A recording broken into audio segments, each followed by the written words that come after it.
Okay, so last week the internet was in an uproar over an egomaniac Reddit mod on the r/art community. So I did some investigating so you don't have to. I'm Bloom, and I'll explain everything you missed in 6 minutes. So first, for context, Reddit is a social media platform where people talk to each other on message boards. In layman's terms, it's the yapping one. People may yap, but between the karma farming and bad jokes, it's a good place to find a sense of community for popular or niche hyperfixations. Anyway, these communities are called subreddits. For example, r/transformers, r/soccer, or r/art. They're led by moderators. The mods enforce the rules and are supposed to keep the peace. This brings us to the post that started it all. Here's the timeline. November 23rd, Hayden Clay makes a post on r/art showing off some sick 3D art of stained glass traffic cones. People are liking the post, engagement is up, Redditors are commenting. Were you inspired by Montreal? Some nice wordplay in the title there. Kinda need this for my office. I have a whole miniseries called Clear Boundaries with prints available. This is when all hell broke loose because him posting about his prints broke rule number 9, aka no self-promo. Which, to be fair, he did break the rules. One or more of the mods figured the only logical response is to ban him. Clay did take accountability for the rule break and reached out to the mods, obviously upset at the overreaction. And here's how that exchange between Clay and let's just call him Evil Mod went. Are you seriously banning me for giving more information on my work? No, I banned you for breaking our rules. But I can remove all your old posts as well if you'd like. Just delete the comment and move on. Sorry I mentioned the word print. Your history has been removed. You're welcome. So let's break that down. When Clay asked why he got banned, Evil Mod said because he broke the rules. If you want, I can delete everything you done posted in the sub. Clay, sensing the hostility, just tried to move on, but Evil Mod had to get the last laugh.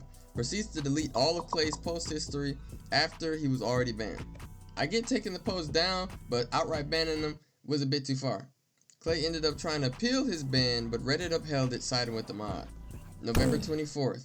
Sensing the audacity, Clay took to a different social media platform, Twitter, to complain about this injustice. The tweet quickly went viral, with lots of folks weighing in and sharing anecdotes of their experiences in r/art. Some, like Ben Moore, posted some art he did for the cover of a book, only for his post to be taken down and him permanently banned for breaking rule number 11, aka no AI. Sounds fair, right? Well, Ben didn't use AI. In this exchange, you can see him trying to show proof that he didn't use AI, showing off his layers on the Photoshop file, only for him to be met with a response of, maybe you didn't use AI, but you probably should have.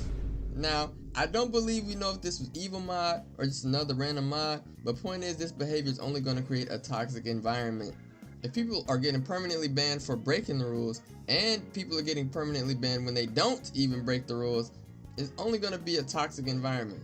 So in protest, members of the subreddit began flooding posts with print in all the comments. Some of these commenters were promptly banned. Eventually, r/art was locked and you couldn't even post in there anymore. November 25th.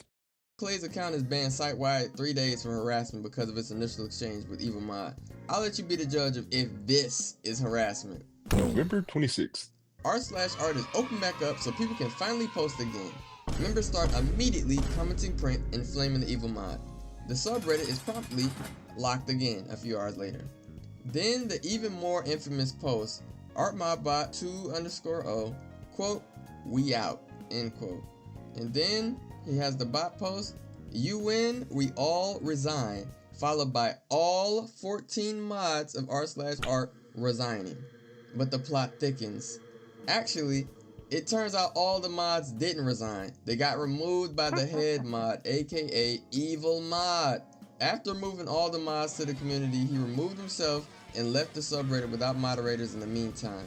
One former mod, Pregget, had this to say about the whole ordeal. Quote, "I was a mod in r/art for over a decade. Albeit only active in spurts in recent years, I can confirm that no one resigned. The top active mod, Neo Diogenes, reordered the list, then removed everyone on the mod list except his bot. Then admins took over the subreddit. Where things went off the rails here is that instead of exercising judgment and saying, hey, this technically breaks the rule, but let's just remove the comment and move on, the top active mod nuked the artist, dug in when challenged, and then had a full public meltdown. That's on him. But don't confuse his ego trip with the original intent of the rule. The rule was about stopping the sub from becoming Etsy with extra steps, not about policing whether an artist is allowed to admit they sell prints. Former mod Fornicates corroborated Preggets claims in later posts. November 28th, Evil Mod deletes their account and their reign of terror over r/art community comes to an end.